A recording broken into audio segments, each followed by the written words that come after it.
Hello दोस्तों, स्वागत है आपका मेरे YouTube channel pregnancy and child care TV में। और मैं हूं आपके साथ श्रुति।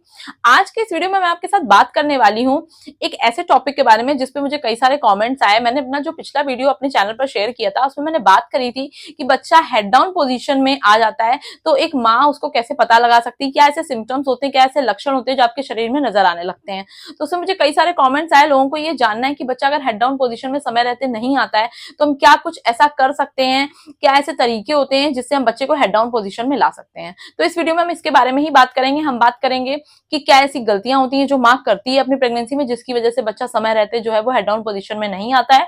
इसके साथ ही मैं आपको तरीके भी बताऊंगी वीडियो के लास्ट में कि किस तरीके से आप अपने बच्चे को हेड डाउन पोजीशन में ला सकते हैं। तो आप इस वीडियो को लास्ट तक जरूर देखिएगा। मैं आपसे रिक्वेस्ट करना चाहूंगी कि आप प्लीज मेरे चैनल को सब्सक्राइब कर दीजिए, ये आपके लिए बिल्कुल फ्री है। इस पे मैं प्रेगनेंसी और चाइल्ड केयर से रिलेटेड ऐसे ही इन्फॉर्मेशन वाले वीडियो शेयर करती हूँ। ये आपके लिए काफी ज्यादा हेल्पफुल होंगे। इसके साथ ही अगर आपको मेरे वीडियोस अच्छे लग रहे हैं तो प्लीज मुझे कमेंट करके जरूर बताइए, ये मेरे लिए काफी ज्यादा मुझे अच्छा लगेगा इससे। तो चलिए वीडियो को स्टार्ट करते हैं। तो बात करते हैं कि बच्चा जो है वो माँ के गर्भ में किस पोजीशन में होता है। देखिए, दो पोजीशन होती है, तो ब्रीच पोजीशन होती है या फिर सिफेलिक। मेडिकल टर्म्स में इनको यही बोलते हैं। ब्रीच पोजीशन का मतलब होता है बच्चे का सर ऊपर की तरफ होता है, पैर नीचे होते हैं। वहीं सिफेलिक पोजीशन जो होती है उसमें बच्चा सर नीचे कर लेता है, उसका पैर जो है वो ऊपर की तरफ आ जाते हैं। तो देखिए, स्टार्टिंग में क्या होता है, बच्चा किसी भी पोजीशन में हो, ज्यादातर बच्चे ब्रीच पोजीशन में यानी कि उनका सर ऊपर की तरफ रहता है। पर धीरे धीरे फिर जब बच्चे के हाथ पैर चलने लगते हैं, उसके बॉडी में मूवमेंट आ जाता है, बच्चा घूमने लगता है अंदर, तो धीरे धीरे वो अपना सर नीचे की तरफ समय आते कर लेता है। ये एक नॉर्मल प्रोसेस है। मैं आपसे बार बार ये बात कहूंगी, आपको घबराना बिल्कुल भी नहीं है।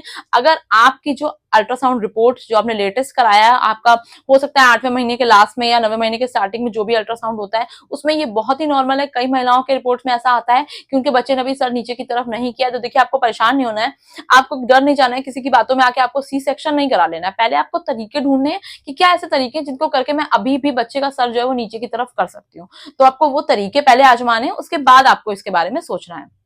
तो देखिए, क्या होता है कि अगर आपके ज्यादातर 32 से 36 सप्ताह के बीच में बच्चे जो है वो सर नीचे कर लेते हैं, ज्यादातर बच्चे। पर अगर आपके बच्चे ने अभी सर नीचे नहीं किया तो आपको परेशान नहीं होना है। कई बच्चे तो 37वें या 38वें सप्ताह में भी नीचे करते हैं। इसके साथ ही कुछ बच्चे तो ऐसे होते हैं जो जब आपका प्रसव स्टार्ट होगा, आपका लेबर पेन स्टार्ट होगा ना, तभी एकदम से पलटी मारेंगे और आप अपना सर नीचे कर लेंगे। तो देखिए, ये एक नॉर्मल प्रोसेस है, ये होगा ही होगा, कभी भी हो सकता है, किसी भी समय हो सकता है। कुछ ऐसे केसेस होते हैं जिसमें ऐसा नहीं हो पाता है, पर फिर भी डॉक्टर भी कोशिश करते हैं कि बच्चा जो है वो आपका सर नीचे की तरफ कर ही ले। देखिए, ये एक नेचुरल प्रोसेस है, तो बच्चा सर नीचे करेगा ही। आपको घबराने या परेशान होने से कुछ नहीं होगा। मैं आपको यहाँ पर इस वीडियो में ये बताऊंगी कि क्या ऐसी गलतियां होती हैं जिसकी वजह से कई बार बच्चे समय रहते जो है वो सर नीचे नहीं कर पाते हैं। तो सबसे पहली चीज होती है वो होता है कि आपके पानी की थैली में पानी अगर कम है, जिसमें बच्चा रहता है, एक पानी की थैली रहती है, उसमें अगर पानी की मात्रा कम है ना, तो बच्चे को घूमने का, मूवमेंट करने का मौका नहीं मिलेगा, जिसकी वजह से कई बार बच्चा समय रहते जो है वो सर नीचे कर ही नहीं पाएगा। इसके साथ ही अगर उसमें पानी की थैली में पानी ज्यादा हो गया है तो भी देखिए, बच्चा बहुत ज्यादा घूमता रहेगा, मूवमेंट करता रहेगा, कोई स्थिरता नहीं आएगी उसमें, और वो स्थिर होकर के अपना हेड सर जो है उसका वो आपके बच्चेदानी के मुंह पे सेट नहीं हो पाएगा, जिसकी वजह से भी बच्चा जो है वो घूमता रहेगा और उसका पोजीशन जो है वो मेंटेन ही नहीं हो पाएगा।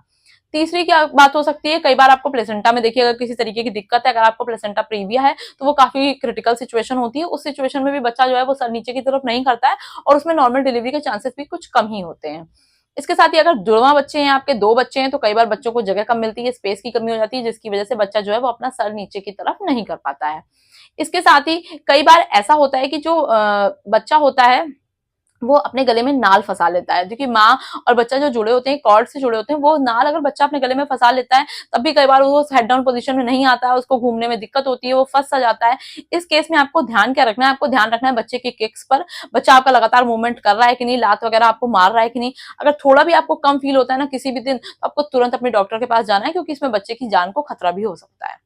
तो देखिए, ये तो मैंने आपको गलतियां बताई, वो चीजें बताई जिसको आपको शुरुआत से ध्यान रखना है, जिसकी वजह से कई बार बच्चा हेड डाउन पोजीशन में नहीं आता है। अब बात कर लेते हैं कि क्या ऐसे तरीके हैं जो माँ कर सकती है जिससे कि बच्चा अगर हेड डाउन पोजीशन में नहीं आया है 36वें सप्ताह तक, तो बच्चा डिलीवरी से पहले उसमें हेड डाउन पोजीशन में आ जाए। सबसे पहली चीज देखिए जो आप कर सकती हैं वो होता है टहलना, यानी कि मॉर्निंग वॉक, इवनिंग वॉक, किसी भी तरीके से देखिए आपको टहलना है। आपकी डिलीवरी का समय अगर नजदीक आ चुका है तो आपको कम से कम 1 घंटे टहलना जरूर है। देखिए, टहलने से क्या होता है ना कि बच्चे का जो पूरा शरीर होता है उसमें उसका जो सर होता है ना वो काफी ज्यादा भारी होता है, सर उसका बड़ा होता है, उसका सर्कमफेरेंस बड़ा होता है, जिसकी वजह से जब आप टहलते हैं ना जब आप वॉक करते हैं तो ग्रेविटेशनल फोर्स की वजह से अपने आप ही बच्चा जो है वो घूम जाता है और उसका सर नीचे आ जाता है, क्योंकि बच्चे का वहां पे स्टेबिलिटी तो होती नहीं है, तो वो बस उसको पानी में घूमना रहता है। तो जब आप टहलते हैं, वॉक करते हैं, तो नीचे की तरफ आपके दबाव आता है, जिसकी वजह से ग्रेविटी उसको पुल करती है। इसीलिए मैंने कहा ये एक नॉर्मल साइंटिफिक सा प्रोसेस है। बस आपको ध्यान ये रखना है कि आपको एक्टिव रहना है। अगर आप लेजी रहेंगे तो फिर इन चीजों में दिक्कतें आ सकती हैं। तो आपको टहलना जरूर से जरूर है, जैसा मैंने बात की, थ्रू आउट प्रेगनेंसी आपको टहलना है। पर अगर अभी आपका बिल्कुल डिलीवरी का समय नजदीक है, आपका 7वां 8वां महीना, तो आप ये प्लीज जरूर से जरूर करिए। आपको डेली 1 घंटे टहलना है। आप आधे घंटे सुबह और आधे घंटे शाम को टहल सकती हैं। इसके साथ ही जो दूसरी चीज आपको करते रहना है वो है एक्सरसाइजेस। देखिए, आप अपने डॉक्टर से पूछ करके एक्सरसाइजेस कर सकती हैं, पर जो भी पेल्विक एक्सरसाइजेस होती है ना, वो बच्चे को हेड डाउन पोजीशन में लाने के लिए काफी ज्यादा हेल्पफुल होती हैं। तो जैसे कि आपके स्क्वाट्स हो गए, आपकी बटरफ्लाई एक्सरसाइजेस हो गई, ये सब आपको करना है। अगर आप नहीं कर पाती हैं ये एक्सरसाइजेस, तो देखिए स्क्वाट्स के लिए आप किसी भी चेयर या बेड की मदद लेकर के आपको उसको होल्ड करके आपको उकरू पोजीशन में बैठना है 10-15 मिनट, जितनी देर आप बैठ सकती हैं। फिर आपको फिर से खड़े हो जाना है, फिर आपको रिलैक्स करना है, फिर आपको बैठना है। जितना आप ये कर सकती हैं ये आपको करना है। अगर आप एक्सरसाइज करने का आपको टाइम नहीं मिलता या आप नहीं कर पाती हैं, तो देखिए या तो फिर आपको बैठ करके झाड़ू पोछा लगाना है। अगर आप घर का काम बैठ करके जमीन पे झाड़ू पोछा लगाती हैं, ये काफी ज्यादा हेल्पफुल होता है। लेकिन अगर देखिए आपने घर में काम के लिए हेल्प लगा रखी, बहुत सी ऐसी लेडीज होती हैं जिन्होंने काम के लिए हेल्प लगा रखी होती है, तो फिर अगर आप वो काम नहीं करती हैं, तो देखिए फिर आपको क्या करना है, आप इंडियन टॉयलेट का यूज करना स्टार्ट कर दीजिए। उसमें भी अगर आप उकरू अवस्था में बैठती हैं, तो वो भी आपके लिए काफी ज्यादा हेल्पफुल होता है। अगर आप दिन भर में 10 से 15 मिनट भी उकरू अवस्था में बैठ रही हैं, तो वो काफी है आपके बच्चे को हेड डाउन पोजीशन में लाने के लिए। क्योंकि देखिए उकरू अवस्था में, जैसा कि मैंने बात करी, कि ग्रेविटी की वजह से बच्चे का हेड जो है वो नीचे की तरफ अपने आप आ जाता है। तो आपको ये भी चीज ध्यान रखनी है। इसके साथ ही अगली चीज जो आप कर सकती है वो है सीढ़ियों का चढ़ना उतरना।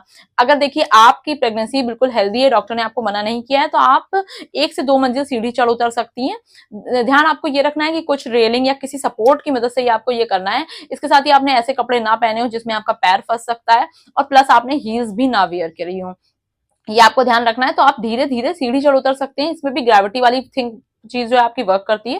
तो ये सारी चीजें जिसमें ग्रेविटी वर्क करती है ना, इसमें बच्चा ऑटोमेटिकली नीचे की तरफ खिसकता है। आपको धीरे धीरे आराम से इन चीजों को, इन एक्टिविटीज को अपने मतलब अपनी प्रेगनेंसी में करते रहना है। इसके साथ ही अगली चीज जो देखिए जो आप कर सकती हैं वो आप है, आपको अपने बैठने की पोजीशन पे बहुत ज्यादा ध्यान देना है। बैठने की पोजीशन की जब मैं बात कर रही हूँ, तो देखिए आपको पलथी मार के या क्रिस क्रॉस करके बैठना बिल्कुल बंद कर देना है। जब भी आप बैठ रही हैं, आपको ध्यान रखना है कि आपका पेल्विक एरिया जो है वो आगे की तरफ थोड़ा सा आपको झुका के बैठना है। इसके लिए आप पीछे की तरफ कई सारी पिलोज का यूज कर सकती हैं। आप काफी सारी तकिया पीछे लगा लीजिए और हल्का आगे की तरफ झुक करके आपको बैठना है। इससे भी बच्चा जो है वो हेड डाउन पोजीशन में आ जाता है। अगर आप पलथी मार के ज्यादा देर के लिए बैठती हैं, तो देखिए बच्चा जो है वो ऊपर की तरफ खिसकने लग ऊपर की तरफ चढ़ जाता है, जिससे कि फिर आपको सिफेलिक पोजीशन में बच्चा आपका जल्दी नहीं आता है। इसके साथ ही अगली चीज देखिए जो आपको आप कर सकती हैं वो है आपके सोने की तरीका क्या है आपकी प्रेगनेंसी में।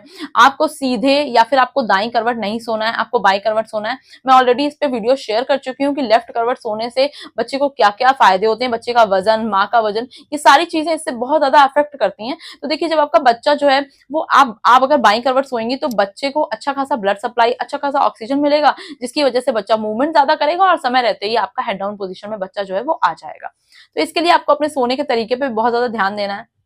तो ये सारी चीजें करके आप समय रहते अपना जो बच्चा है उसको हेड डाउन पोजीशन में ला सकती हैं। अगर 36 सप्ताह के बाद भी आपका बच्चा हेड डाउन पोजीशन में नहीं आया, तो आपको परेशान बिल्कुल नहीं होना है।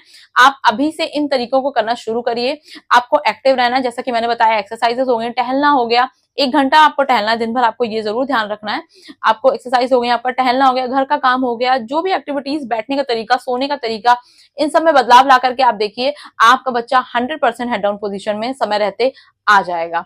और बाकी देखिए आपको अपने डॉक्टर की बात मानिए, डॉक्टर से टच में रहना है, डॉक्टर से कंसर्न आपको करते रहना है, क्योंकि जो डॉक्टर हमारे बारे में बेहतर जानते हैं, तो इसलिए आपको उनकी बात हमेशा सुननी है, हमेशा माननी है।